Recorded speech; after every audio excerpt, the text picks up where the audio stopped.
ایک ایسے راز کی طرف جسے انسان ہمیشہ سے سمجھنے کی کوشش کرتا رہا ہے۔ پھر کیا جنگ کے وقت یہ مخلوق غیر فعال رہتی ہے یا شاید یہ بھی صف آرا ہو سکتی ہے؟ جنات وہ مخلوق ہیں جو ہمیں نظر نہیں آتی، لیکن انسانی تاریخ میں وہ بارہا اپنی موجودگی کا احساس دلاتی رہتی ہیں۔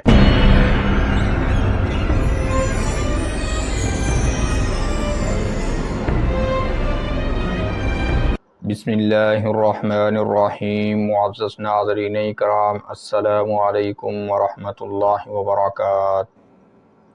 لائف لائٹ چینل میں خوش آمدید۔ آج کی ویڈیو میں ہم جس ٹاپک پر بات کریں گے وہ ہے جنگ، جنات اور غیبی طاقتیں۔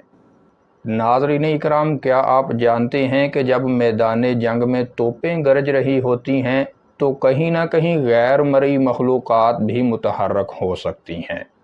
جنات وہ مخلوق ہیں جو ہمیں نظر نہیں آتی، لیکن انسانی تاریخ میں وہ بارہا اپنی موجودگی کا احساس دلاتی رہتی ہیں۔ آئیے ایک سفر پر چلتے ہیں، ایک ایسے راز کی طرف جسے انسان ہمیشہ سے سمجھنے کی کوشش کرتا رہا ہے۔ ناظرین اکرام، قرآن پاک سورۃ النمل آیت نمبر 17 میں فرماتا ہے کہ حضرت سلیمان علیہ السلام کے لشکر میں جنات، انسان اور پرندے ترتیب سے جمع کیے گئے تھے۔ یہ صرف واقعہ نہیں بلکہ یہ اس کائنات کے اس راز کی طرف اشارہ ہے کہ جو انسان اور جنات کی شراکت کا گواہ ہے۔ ناظرین اکرام، اسی طرح حضرت صلی اللہ علیہ وسلم نے فرمایا کہ شیطان تمہاری رگوں میں خون کی طرح دوڑتا ہے۔ یہ حدیث ہمیں بتاتی ہے کہ یہ مخلوق انسانی جسم کے اوپر اثر انداز ہو سکتی ہے۔ پھر کیا جنگ کے وقت یہ مخلوق غیر فعال رہتی ہے یا شاید یہ بھی صف آرا ہو سکتی ہے؟ اسی طرح اولیاء اللہ اور صوفی ازم کے مشاہدات سے بھی ہمیں یہ بات سمجھ آتی ہے کہ صوفیاء کرام کی مجالس میں جنات کی شرکت ایک معروف حقیقت ہے۔ حضرت عبد القادر جیلانی رحمہ اللہ کی محفل میں بیعت کرنے والے جنات، حضرت معین الدین چشتی رحمہ اللہ کے ہاتھوں اسلام قبول کرنے والی غیر مرئی مخلوقات، اور حضرت شمس تبریز کی کشف و کرامات سے متاثر جناتی مکالمے۔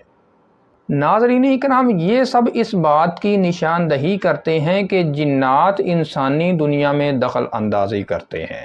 ان مشاہدات کا تعلق صرف روحانیت سے نہیں بلکہ جب اولیاء اللہ کا مشن دفاع دین ہو تو پھر یہ مخلوق صرف تماشائی نہیں رہتی بلکہ مسلمانوں کے ساتھ مل کر جنگ و جدل میں بھی شامل ہو جاتی ہے۔ اس چیز کو ہم اس بات سے سمجھ سکتے ہیں کہ غزوہ بدر میں فرشتے نازل ہوئے جن کی مدد سے کفار کی صفیں الٹ گئیں۔ قرآن مجید اعلان کرتا ہے کہ 1000 فرشتے تمہاری مدد کے لیے نازل کیے گئے۔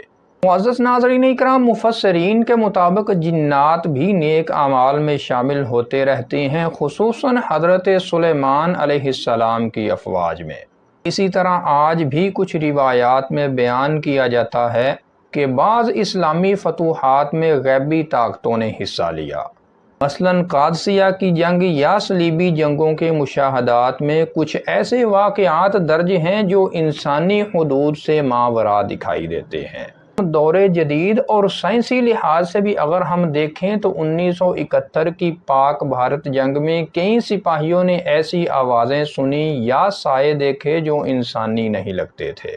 لبنان اور فلسطین کے مجاہدین نے ایسی غیبی مدد کا تذکرہ کیا جس نے دشمن کے ٹینک بند کرا دیے یا گولیاں اثر نہ کر سکیں۔ معزز ناظرین اکرام، جدید سائنس جنات کو تسلیم نہیں کرتی مگر کوانٹم فزکس، انرجی فیلڈز اور سب کانشیس مائنڈ ایسے تصورات سامنے لاتی ہیں جو بتاتی ہیں کہ انسان کی دنیا صرف مادی نہیں بلکہ کچھ موجودات ہمارے حواس سے بالا تر بھی ہیں۔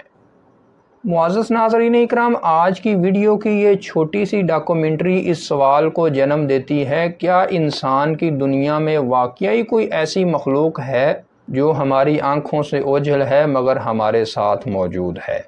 کیا جنات صرف کہانیاں ہیں یا کسی بڑی حقیقت کا دروازہ؟ یہ ڈاکومنٹری انسان کی عقل اور ایمان کے درمیان ایک پل ہے۔ سوال باقی ہے، جواب بھی شاید کہیں کسی سائے میں چھپا ہوا۔ تو ناظرین کرام، یہ تھی آج کی ویڈیو، اور اگر آپ کسی مکان یا دکان سے جنات کو نکالنے کے متعلق وظیفے کی ویڈیو دیکھنا چاہتے ہیں تو اوپر کراس کے بٹن پر کلک کر کے دیکھ سکتے ہیں۔ السلام علیکم ورحمۃ اللہ وبرکاتہ۔